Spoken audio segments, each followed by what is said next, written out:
Hello and welcome to In Defense of, a movie podcast. On this episode, we're going to be traveling back to the year 2000, almost 20 years ago, to wrap our heads around Battlefield Earth.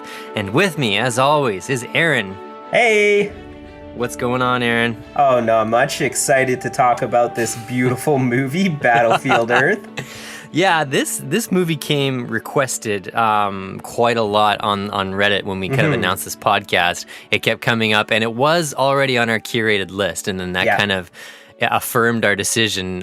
Some people were saying it was impossible to find any qualities in it, so naturally we had to try.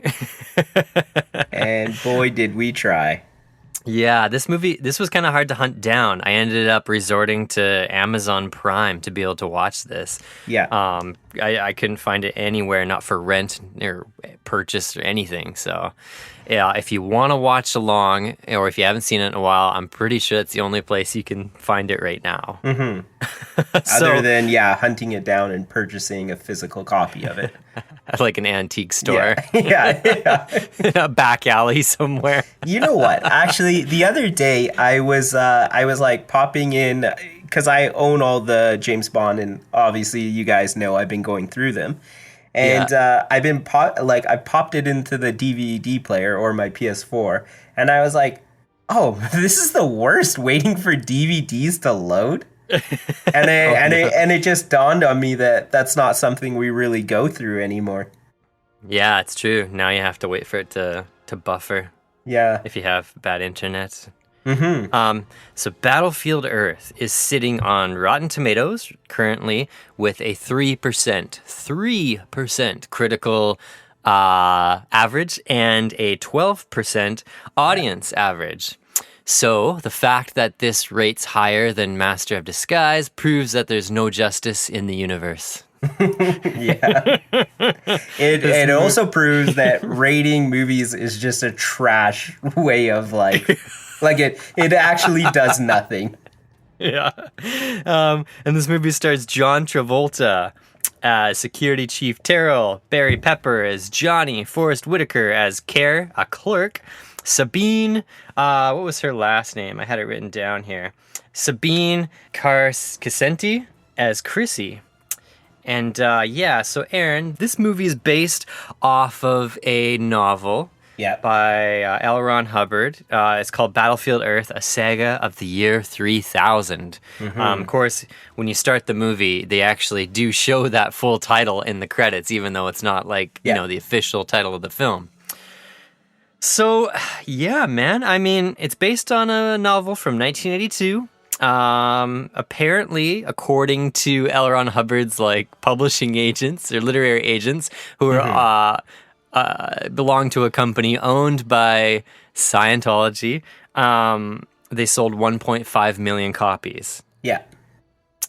But we're gonna get into some interesting stuff here because it's impossible. You know, whenever you're reviewing or talking about a movie that's 20 years old, it's always tough to find sort of new things to say about it that haven't already been said. Mm-hmm. But we've got to go there. We have to talk about where this movie came from, and of course, we have to talk about Scientology. It's just impossible to talk about this film without getting into that. I feel like we should also just have a quick disclaimer here. We by no means know a ton about Scientology. I think the most Scientology that I've ever read was in this last week doing research for this movie. So if we say something incorrect or sounds wrong, please forgive us. And we don't have any hate for any Scientologists out there. Yeah, we're stepping out of our wheelhouse a little bit. We're going off of interviews and Wikipedia articles and interesting things we found. So we're gonna shoot across the bow of Scientology in order to kind of frame up this film discussion. Yeah. So Aaron, take us away. What is going on? So this movie, I'll give you the plot here. Johnny Goodboy, who is the main character of this movie, he is I guess the smart one. Okay, a little bit of backstory. So it seems that it's what, the year 3000 is when this takes place? Yes. Okay, and so from my understanding, at some point, the Cyclos, which is the evil race of aliens that John Travolta or Turl and Forrest Whitaker, Kerr, are a part of, and I guess they come to Earth and they battle us Earthlings. I don't know. Yeah, I guess that's what you would refer to us as, right? Yeah. And then, what did they say? He drops a line in the movie that says the battle lasted all of, 9 minutes? Yeah, like 9 minutes and we were done. Yeah, and then I don't know how many years has passed since. I think 1,000 years. I think it's Okay. a full 1,000 years. Okay, that's interesting. Yeah. Because it came out in 2000, so... Yes, it came out in 2000, so I think they were in the mindset of like, oh, let's launch this as if it were to happen like that year kind of thing. Yeah. Okay, and so it gets interesting because I guess humanity has, regressed and went back to our more hunter-gatherer nature. Mm-hmm. And the Cyclos keep referring to us as man animals, and that we're not like smart or intelligent in any way. And anyways, so Johnny Goodboy is kind of like the most intelligent one, and he has a appetite for like knowledge and for pushing the boundaries and exploring, and so he kind of like rises up and becomes the leader. And John Travolta's character Turl, am I saying that right? Turl. Yeah. Terrell. I think I heard both in the film. So okay. Yeah. We'll say Terrell. That makes more sense. Terrell, he's supposed to be like a prodigy of the Cyclo, but I guess he like messes around with some high-ranking officer's daughter or something, and so he gets punished to Earth to run it, but he doesn't get demoted. He just has to stay on Earth and run it, and for 50 cycles. Yeah, 50 cycles, which I have no idea how long that is. I assume it's a very long time. Mm-hmm. Because he was quite upset. He seemed very upset. Very upset about it. I was like, Earth isn't that bad, but I guess they can't breathe on Earth, so that's probably part of the problem. Yeah, so they have to stick those things up their nose. Yeah. And anyway, so he gets quite upset. In the beginning of the movie, he was what? He was going to be getting off of Earth, and he was super excited about it, right? And then he obviously, they find out that they screwed him over, and he has to stay on Earth for 50 more cycles, and which causes him to go a little bit like, I don't give a shit anymore, and I'm gonna like do whatever I want. And so I guess the Cyclos are like really after gold, and that's why they're on Earth, is to mine the gold. Yeah, I was kind of under the impression that they were just stripping the planet of its natural resources. Yeah. And that's kind of what they do. Yeah, it didn't make a lot of sense, because even the gold, so do they use the gold for something, or is it just literally wealth? And what are the chances that gold could still be like a valuable mineral to them on Earth, and it's also on their planet? Like, I don't know. It kind of left that open. Yeah, there's the problem with this film is there's so many plot holes and things that don't make sense or are left kind of unexplained, Yeah, it's a lot of that. There's logistical errors and problems all over the place that it constantly sort of pulls you out of what they're trying to do. Yeah. But so anyways, so I guess he wants the gold, and him and Forrest Whitaker come up with this plan to have the man animals, which is also humans. Yeah. Mine the gold for them, since they can breathe breathe on Earth, obviously. But it's really weird because throughout this whole entire time, all he ends up doing is teaching the Johnny Goodboy about like how to become a smarter person, how to essentially destroy the Cyclos, and kind of teaches him the history of like humanity, and basically is his own worst enemy in the end.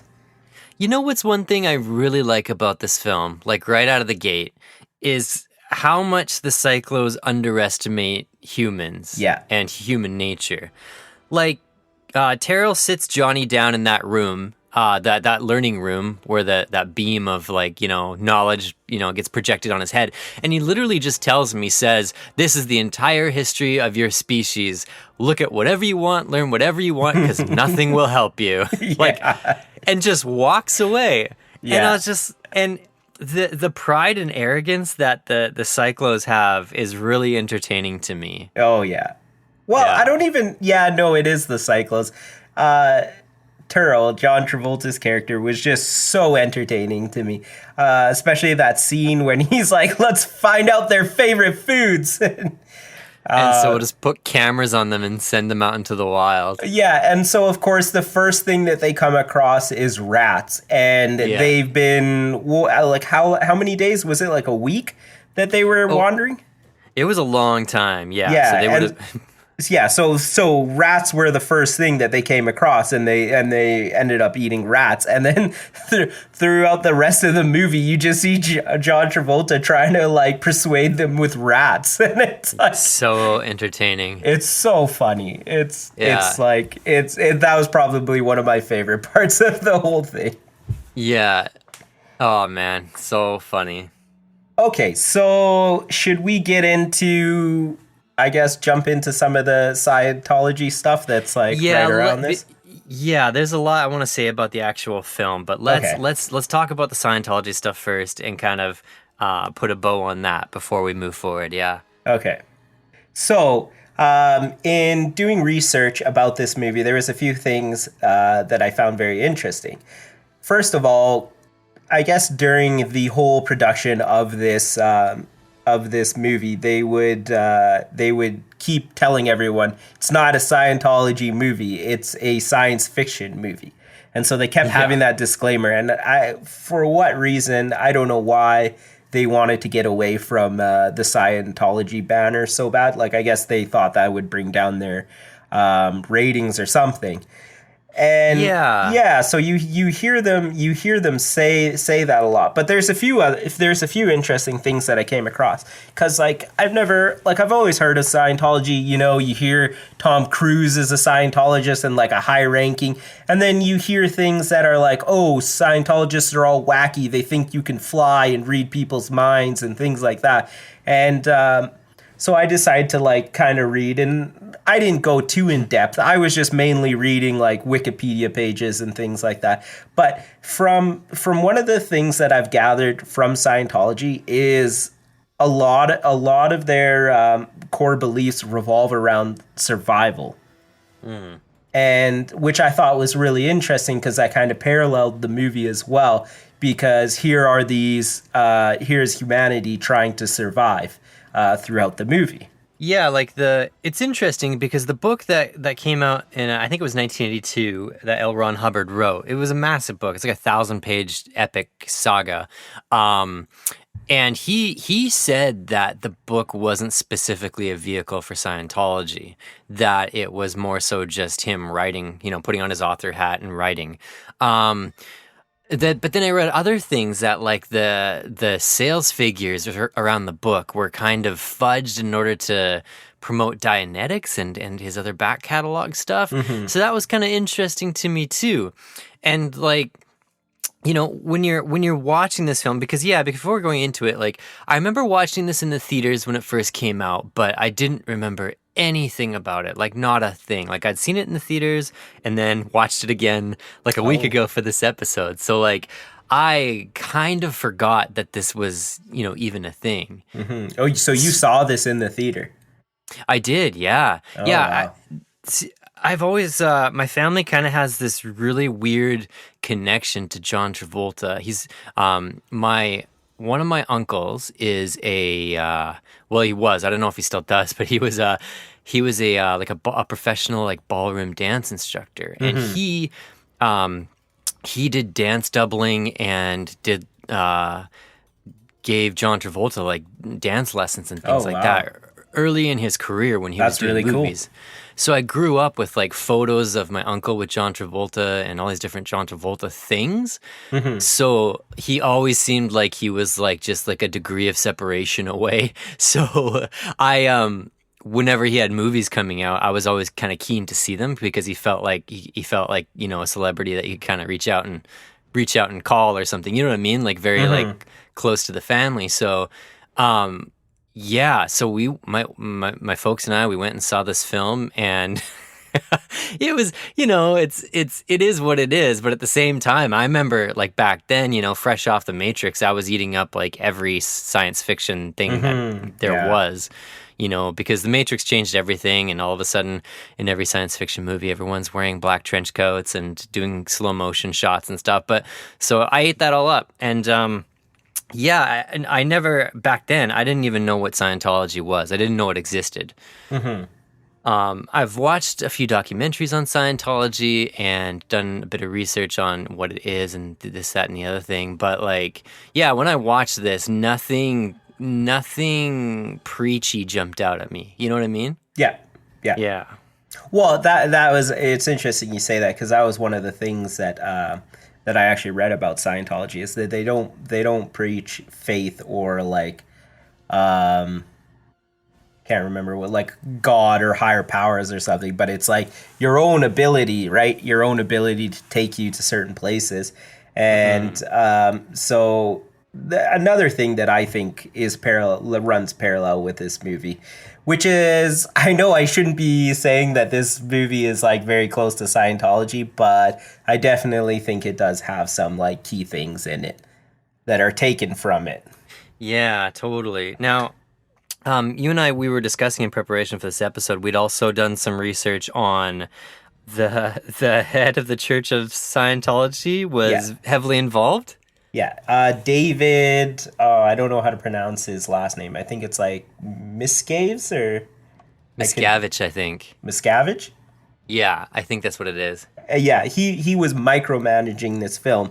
And a little bit of the backstory behind him, from what I heard, was he used to be with Ron L. Hubbard, used to be a cameraman for, I guess, some videos that they used to make. And eventually, as Ron L. Hubbard kind of passed away and started moving out of the picture, and same with his wife, this David guy, he kind of came in and he became like the CEO of Scientology, the Church of Scientology. And yeah, so this movie, he was kind of micromanaging, and I guess like looking back at it and watching the scenes like over and over again.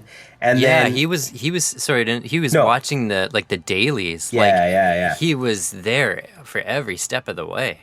And then as soon as the movie released, I guess he would like encourage John Travolta and say everything was like awesome, amazing, and would basically pump him up. But then as soon as the movie released and it flopped, they instantly threw John Travolta under the bus.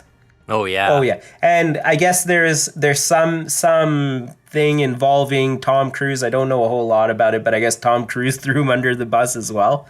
Yeah, allegedly Tom Cruise was saying like, what the heck's up with JT, man? They call him JT. And what the heck's up with JT, man? And swearing and saying this and that. And then they put him through like auditing over this because they thought, what did they say, Aaron, about his paycheck or whatever? Okay, yeah. So they were saying that, okay, their exact quotes were, this movie could have been better. Sorry, this isn't their exact words, but essentially they said this movie could have been better if John Travolta took less money and they spent more of that money towards special effects.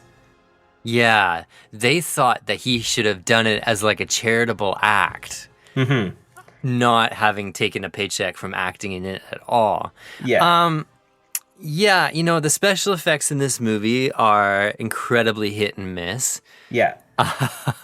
But I don't think a better special effects department would have solved the core issue of this No. film. The No. core issue for me of this film is the Dutch angle.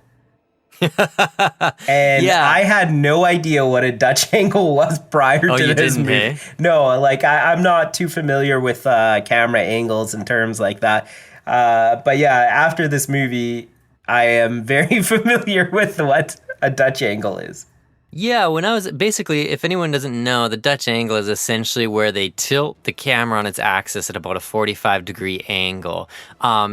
It's actually comes from I think it's a German filmmaking technique. And growing up, I used to watch like the old like Adam West Batman and Robin, and basically they popularized the Dutch angle in that show because they would use it to essentially give you a visual cue that you were like in the villain's lair. Yeah. Because they didn't have like a huge budget on those old shows. So oftentimes what they would do is they would repurpose sets and hallways and things like that, but they would light them differently and then tilt the camera just enough to kind of throw off your brain and give you that like uneasy, oh, we must be in the villain's layer because everything's askew, right? Yeah.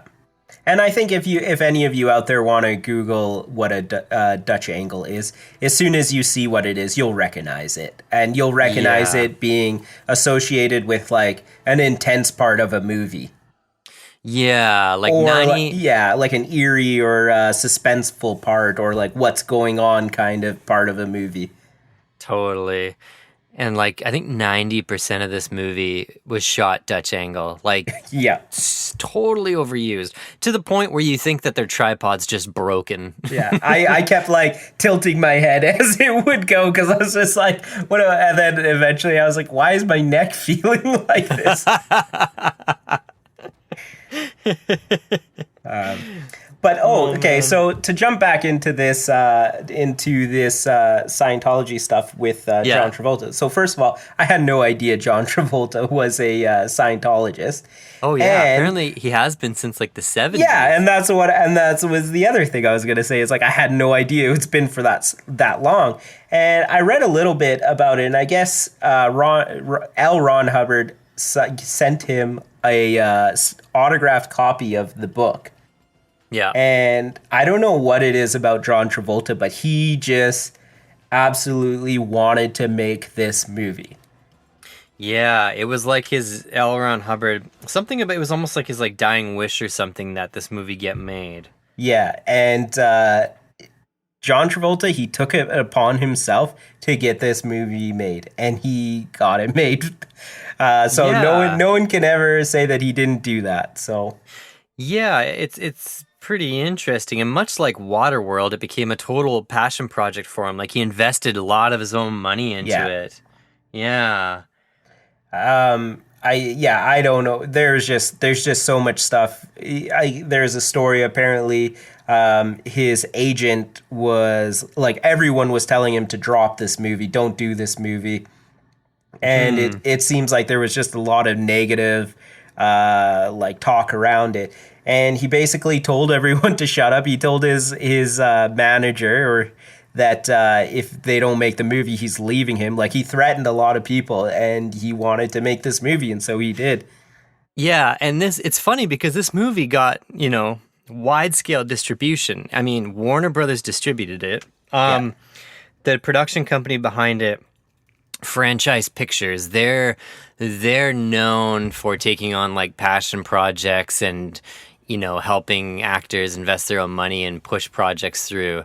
And you can tell, like, if you watch interviews or making of videos for this film, like, you can tell that John Travolta's trying so hard to convince people to check this movie out. There was this one making of clip where he was name dropping George Lucas. He says, "Oh, I got George Lucas on the phone," and he said, "Oh, John, I got the perfect director for you to direct this film." He keeps talking about how, yeah, all these amazing people just came together and I've never seen anything like it, and everyone just wanted to get this movie made, like the poor guy, he's trying so hard to make people like believe that this film was gonna just kick so much ass, Yeah. you know? I guess he can be seen quoted saying that this movie is better than Star Wars. Like he was saying Yeah. stuff like that. He was jamming on it, and then when it didn't go well, his Scientology, contemporaries, they totally crapped on him. Like,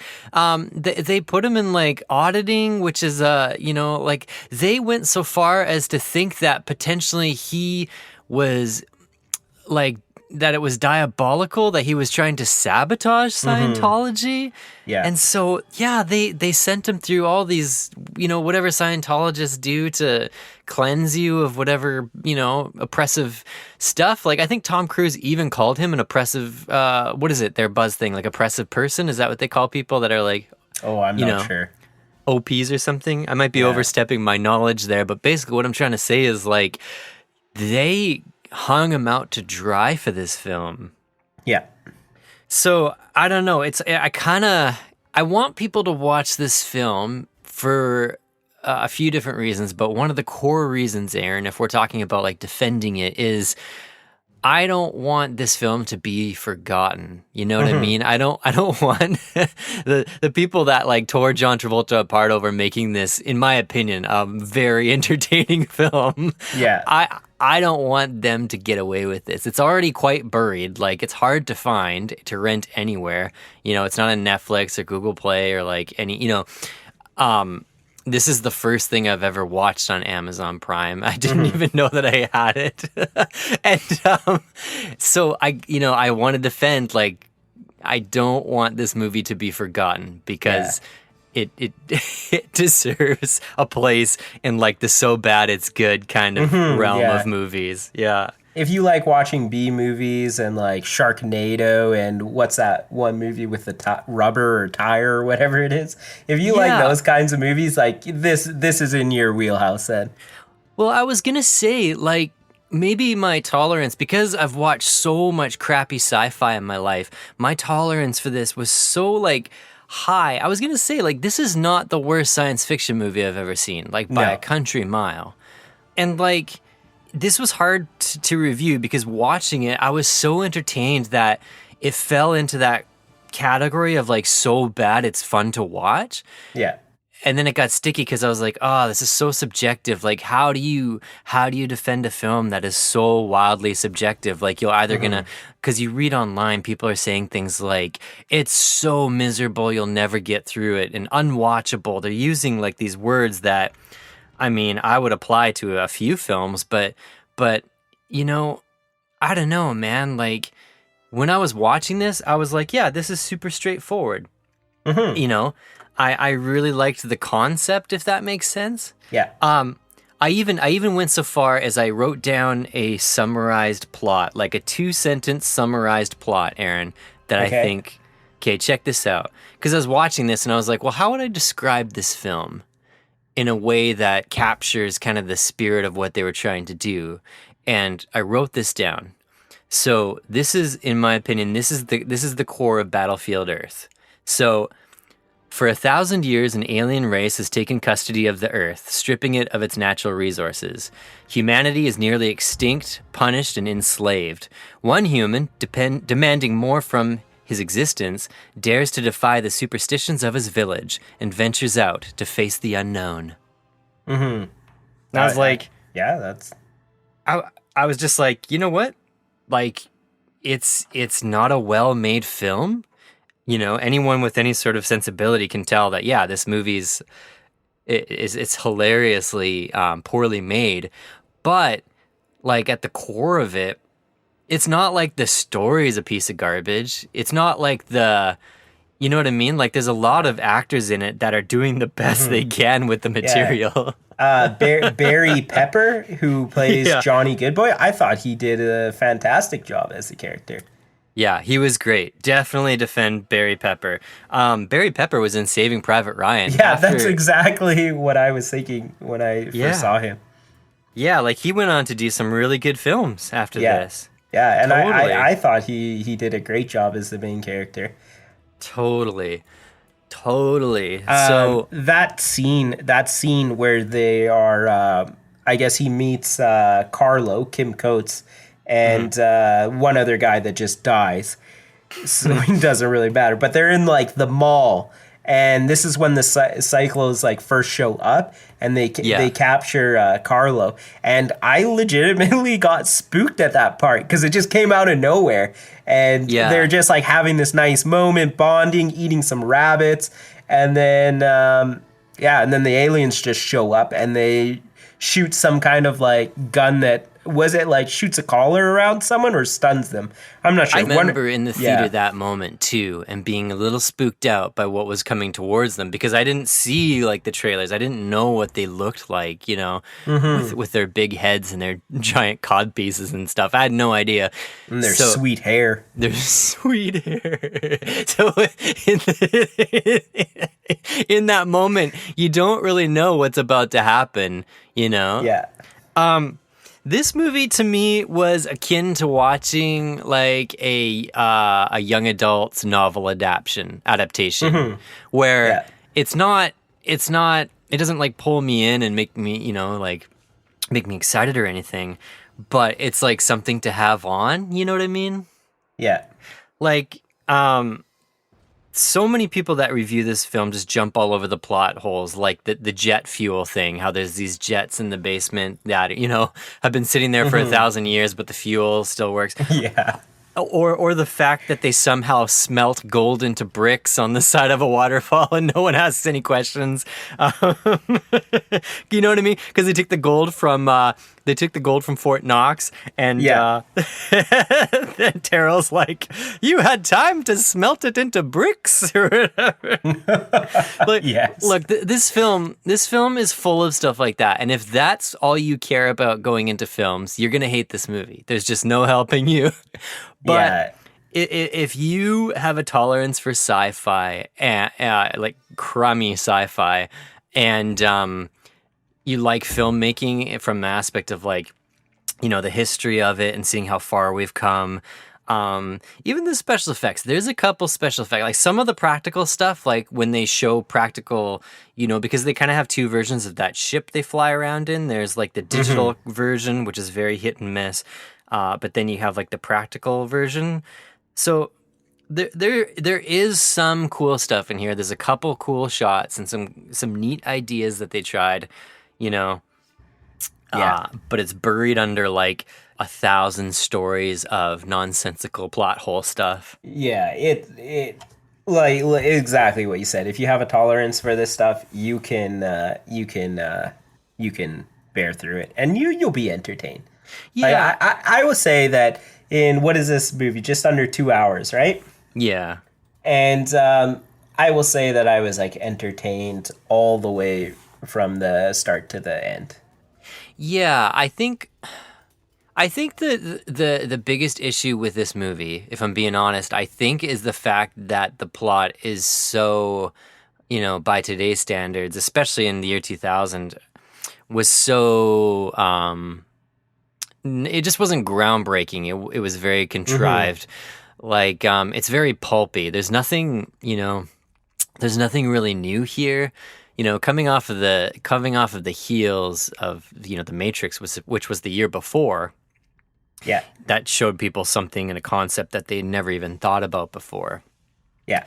Then the next year, this movie comes along where we're like, okay, humanity's enslaved and they're oppressed, and, you know, and there's just a lot of it has Planet of the Apes vibes.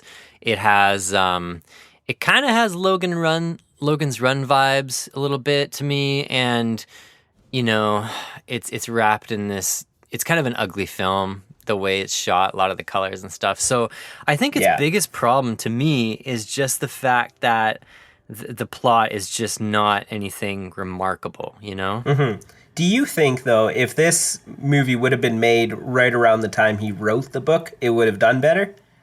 In the 80s, yeah, I think so, because it did seem more futuristic and out there and interesting. And it, of course, back then, if it came out then, it probably would have brought the budget down a bit. So they would have had to have focused more on what they had in the storytelling instead of, you know, miniatures and matte paintings and all the other stuff they did. Yeah.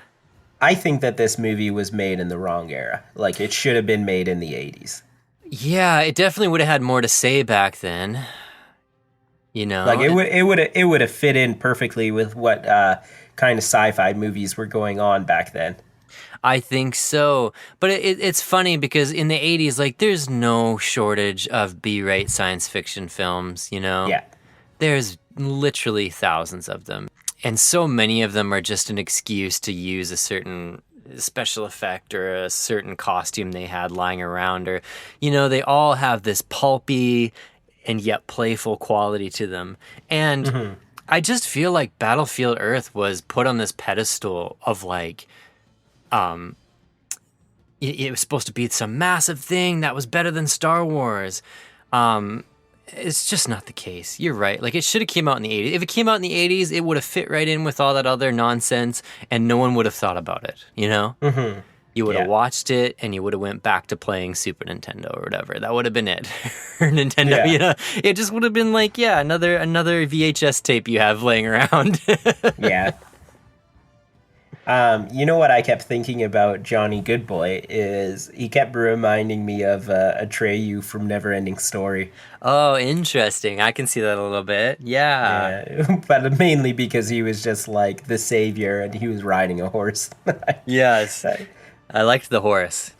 Yeah, the horse was sweet.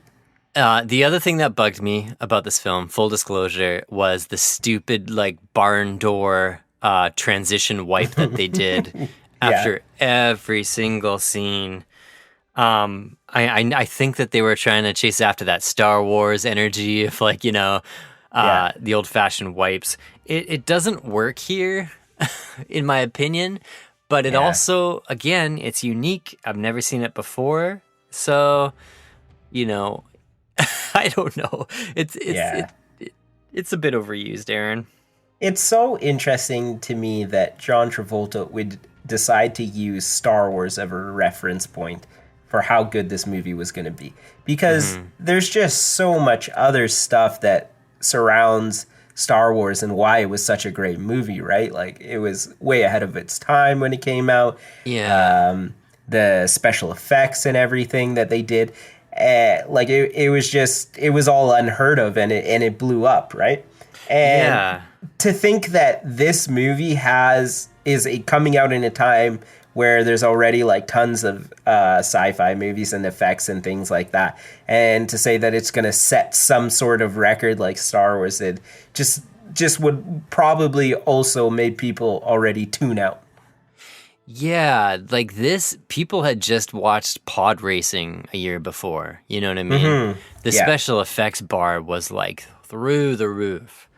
And then this movie feels and looks like it was made literally 20 years earlier. Yeah. Yeah. Poor John Travolta. Bless his heart. He tried. Oh, man. Yeah, we have to talk about his performance, Aaron, because in my opinion, he is so funny in this film. Like, oh my gosh. One of the funniest things I've seen one of the funniest things I've seen in a movie in a long time is when he's freaking out. He's ranting at Care, Forrest Whitaker's character, and then he stands up and he hits his head. You are pathetic. Crap, lousy ceiling! I kept paralleling this to Waterworld because Kevin Costner, he invested so much of his own money in that film, and it was totally a vehicle for him. And of course, he plays the hero, you know, he plays the mariner. But then you watch this, and I kept wondering, of all the characters that John Travolta could have played in Battlefield Earth, he chose to play the villain, and is totally hamming it up the entire time. And he basically makes that character as unlikable as he possibly can. Yeah. Why do you think he did that, Aaron? Like, why do you think he chose to be the villain and not the hero? Oh, I thought I read something about him being too old to play the hero. Is it just because he's too old? Yeah. Yeah, I think they wanted to go younger, but I mean, like, I think I vaguely read that somewhere. But I think that he was dedicated to the role, and to be dedicated to the role, like obviously, how do you play a villain? Make everyone hate you, right? Right. And so, like, I feel like he did a good job of that. Yeah, and he's so entertaining to watch. Like his line delivery, every time he yells "rat brain" or something. Like John Travolta, his voice was not meant to be raised. I'm sorry, but like No. every time he raises his voice, he just sounds so funny. Man, it's almost like the parallel with the Mariner, or not the Mariner, the who's the bad guy in Waterworld? Deacon. Deacon, yes. It's like, because the Deacon guy, he was so polite and like talking to people, and John Travolta just has like such a nice voice as the bad guy as well. Yeah, because they do this interesting trick where the cyclos, they have their language and their way of talking, which is very monstrous sounding and deep. But then for the sake of the audience, and then later, of course, for the sake of Johnny learning their language, we cut to them having, speaking English so that obviously we know what they're saying. Yeah. And then I kept wondering, I thought, it would be a pain in the ass, but I thought, would this movie be better if they were all subtitled and you kept hearing the cyclo true language and then you just had to read those lines? Yeah. I thought, maybe it would have been less ridiculous, right? Because you would have just had that intensity that they kept up and that dominating kind of tone they use, and then you would have just read the lines instead of John Travolta's his hilarious delivery. While you were still learning how to spell your name, I was being trained to conquer galaxies. I actually am a fan of how they did this. Really? Yeah, because I don't know if you noticed or not, but whenever they showed the humans talking, the humans were essentially just like grunting at each other. And so that's what it sounded like to the Cyclos. And then the Cyclos just sounded like weird and deep to the Earthlings. Right. And so I thought that was interesting because obviously you hear John Travolta's character call them man-animals hundreds of times. Or, well, no, not hundreds of times. 28 times is the exact amount that he uses man-animal in this movie. Wow. And like, if you were to hear like humans or some man just grunt at you, you'd probably call him a man-animal. You know what? I would love to see a fan edit of this film where they treat the Cyclos like Klingons in Star Trek and just completely subtitle their dialogue the entire time with the true deep Cyclo voice, whatever that is. Yeah. To see if it salvages this at all.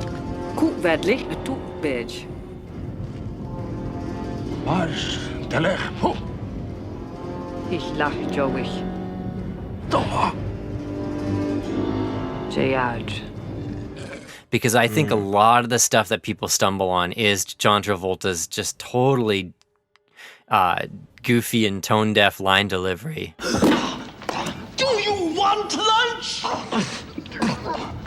Because, I think a lot of this stuff would be a lot better read than said, because Forrest Whitaker, he's a terrific actor. He does a really good job with the material. I actually really enjoy his character a lot. Yeah.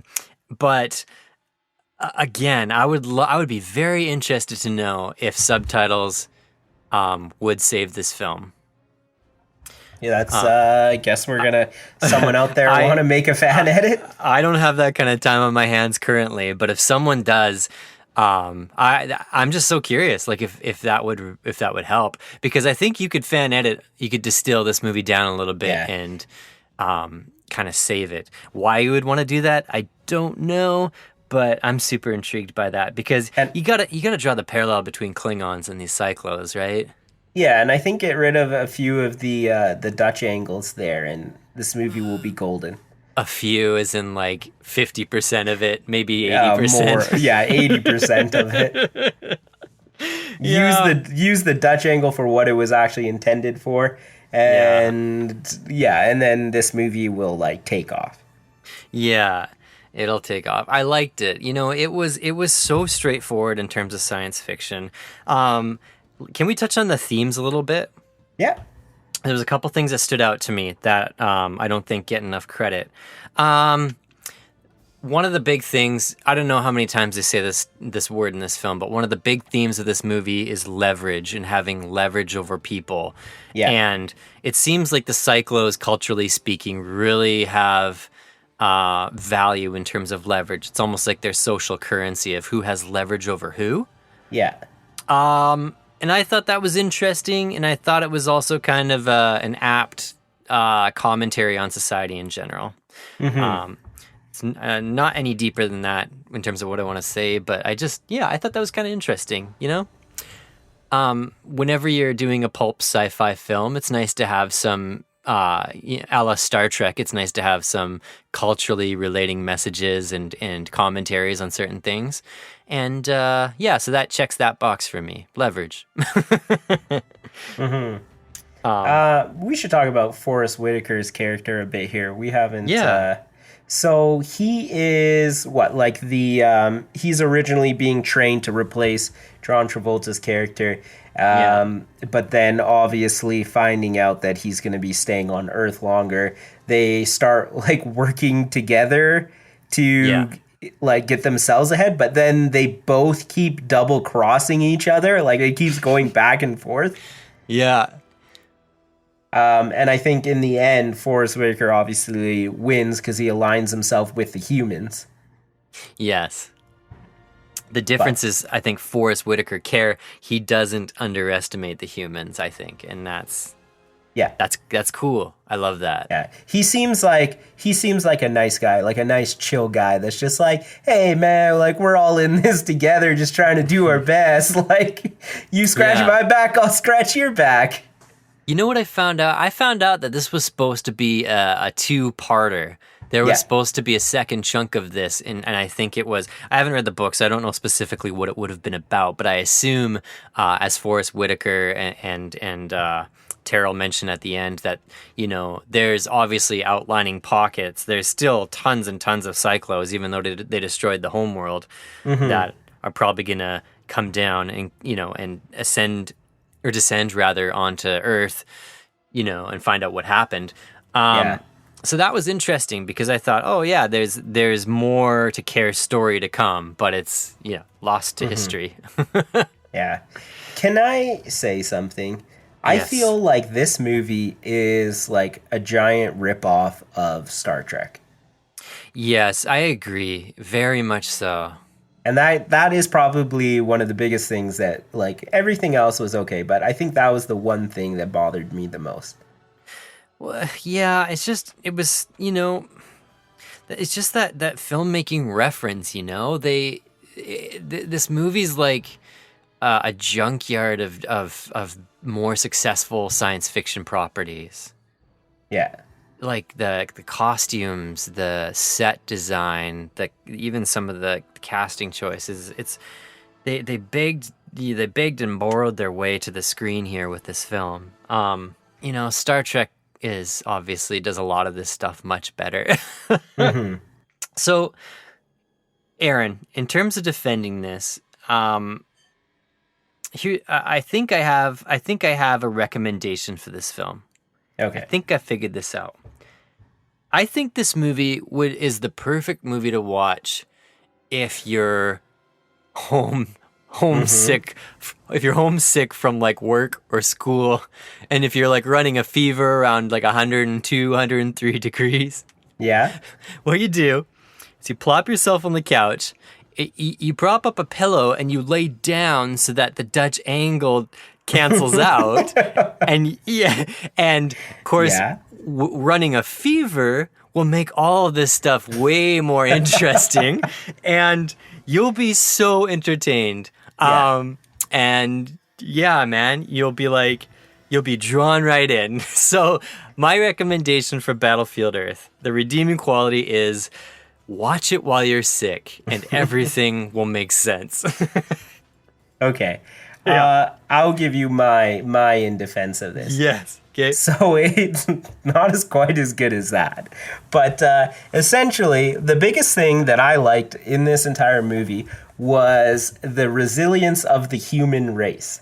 Yes. And Boom. that is a theme that goes on like throughout this movie, where the Cyclones think that they have outsmarted them, but no, the humans find a way, because it's not necessarily that we're smart, but because we have tenacity and the drive to get ourselves out of this place. So I thought that was like a nice positive message, that, you know, like, despite whatever shortcomings you may have, as long as you're willing to put the work in, that you can pull yourself out of a hole. Yes, and the seed of that rebellion and the seed of pulling yourself out of that hole is always to stop and say, there's got to be something more than this. Yeah. Yeah, and exploring that type of thinking and always trying to push the limits is what's gonna take you like further. Totally. It will also even allow you to learn how to pilot a fighter jet within 7 days. Yeah, like a lot of these movies, I have no concept of time in this film. I have no idea how much time has passed in scene to scene, because this movie, they're jam-packing it. It's so breakneck, right? From scene to scene to scene. They do not wait for you to catch up and understand how much time has passed between a lot of this stuff happening. No. But another thing that I loved about this movie is their evil laughs that they always broke out with. You know, like, Yeah. It's always like laughs like that. They're just so over the top. Oh, you're too much. So over the top. Yeah, man, I love what you said. You know, if the problem, you know, if other sci-fi properties hadn't delivered that message in a more profound and more professional way, this movie would have done better for sure. Yeah. And also, if Terrell, John Travolta's character, if he had came across as more intelligent, because in this movie, he seems like such an idiot. Yeah, he does. Yeah, but a lot of that's attributed to like his pride and his ego. Yeah. And the fact that he's so blinded by revenge that he can't even see how smart these humans are. Yeah, because they all. I'm assuming that on the Cycle planet that that they all just must be out to get one another, right? Like nobody wants to work together for a common goal, which is also interesting too, because it shows the parallel of humans where when we're in a crunch, we'll work together to get ourselves out of a hole. So yeah, you know what's I love what you said, because there's this really underrated thing that drives Johnny that is totally overlooked in this film because it happens so fast and it's such a funny edit.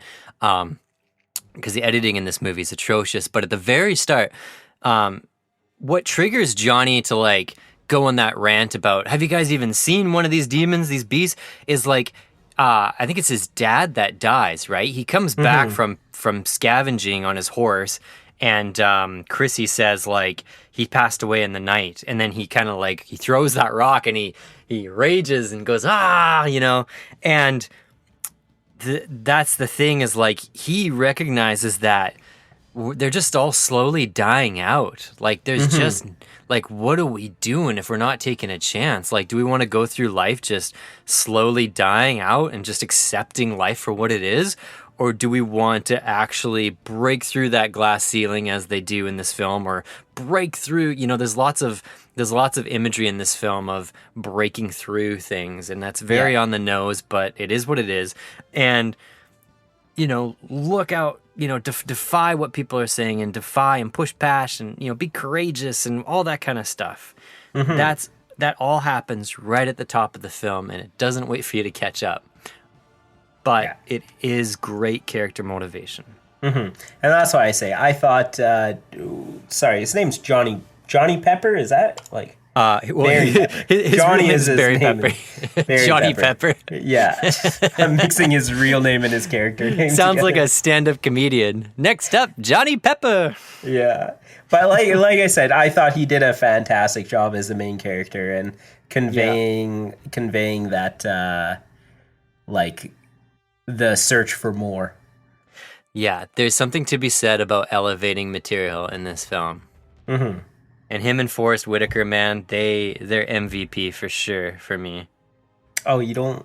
I would put John Travolta in there. I'm sorry. I was like a fan of the character that John Travolta. His voice and everything just it made the movie so much more entertaining to me. Yeah, totally. I know it's so subjective, but this movie definitely falls into so bad it's good for me. Like, Yeah. I would watch this again and have no problem getting through it. Again, Aaron, keep going back to this, but I would rather watch I would watch this 5 times in a row before I watched Geely again. Yeah. And we defended that. So like, Yeah. I just want to say like, this is just not the worst film I've ever seen. Yeah. I'm gonna be honest. But with we're you. also sci-fi guys here, so we're always gonna pick Yeah. the sci-fi movie. Yeah, this is definitely in my wheelhouse. I definitely have such a high tolerance for sci-fi. I'll sit through Yeah. just about anything if it Yeah. has something to say, more or less. You know. I think we need to do a rom-com here. Yeah. Let's do a change of pace for sure. Okay, I had a few questions for you. Yeah. Do you think that there's at the end of the scene there when they're in Fort Knox and it's just like so much gold? Do you think there is Yeah. that much gold actually in Fort Knox? I do, Oh but man, that's insane. my only frame of reference is movies and television. Okay. I think in Goldfinger, don't they show the inside of Fort Knox, what it looked like back then too? I don't remember. Yeah. But no, I think there is actually that much. Yeah. I do like that closing shot of I really like that closing shot of, of Terrell being in that cage surrounded by all the gold that he he got his gold, but it's out of reach. Yeah. That's a cool shot. It's on the nose, but it is cool, and it represents everything his character is. Which is great. Great way to wrap up your film. Yeah. I think if Terrell didn't teach Johnny Goodboy how to do everything, I think he would have been a little bit more successful. Yeah, I love that. Terrell, he completely underestimates the power of knowledge and the power of the human spirit. Yeah. Because he holds his culture over humanity, right? Yeah. And I think, humans, we've had a tendency to do that to each other. And so that's very apt, very that has something to say. It's done clumsily, but I don't want to discount that because I like that kind of stuff in my sci-fi. Yeah. And if there's any aliens listening to our podcast, watch out for us as a human race. We're feisty. We're feisty, man. You don't underestimate us. Wait, maybe we shouldn't be saying this stuff so they do underestimate us. I don't know. I don't know. I think we'd hold out a little longer than 9 minutes. I'd like to hope so. Yeah. Yeah. Well, what would you rate this movie? Well, as I said, it's not a well-made film. Anybody can see that. Yeah. But again, is it a 3% film? In my personal opinion, no. I think it's more around like a 20% film. Yeah. I'm not going to boost it any higher than that just because from a cinematic, just purely from the art form, it is just not well made. Yeah. But I do think that there are some interesting things about it. And again, like I said, I find it wildly entertaining and much better than films that we've seen rated around this area. So I'm going to say 20, maybe 30% if you're sick and running a fever and you're playing hooky from work. I agree with you. I think for me, the Dutch angle and like the special effects and the way like some of the color schemes that they used for editing this movie, like those were the only things that really took me out of this. As far as the acting, the storyline, the characters and things like that was pretty good. And so I think you hit the nail on the head. As far as like artistic and filming goes, I think that's where this movie is really lacking. And so, I'd put it in that, like, probably, I'm going to be a little nicer here and probably because for the human race. So I'll give it 38%. That's very nice of you. Yeah.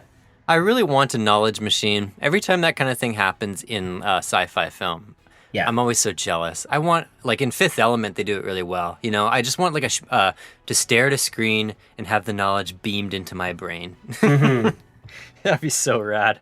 It would be. I would also rate this 5 evil laughters. No, wait. 5 rat brains 5 rat brains. out of 30 rat brains. Okay, I would give this 10 gold bars out of a possible 15 gold bars. Okay. Aaron, what would you say to recommend this film to somebody? I would say, do you like Dutch angle? Do you like maniacal laughs? Do you believe in the human race? Because if you do, you'll like this movie. Are you a rat brain? Yeah. Someone's got to give me some rat meat right now. Oh my gosh. Awesome. Well, I urge you all to beg, scrape, and bore your way to a copy of Battlefield Earth. Check it out and let us know your thoughts on this wacky film. Again, we're on Twitter at Defensive Movies. We're firing up Instagram pretty quick here. We do have an email address. It's in the show notes below. And thank you so much, you guys, for tuning in to In Defense of, a movie podcast. And we will catch you in the next episode. See you later. Bye.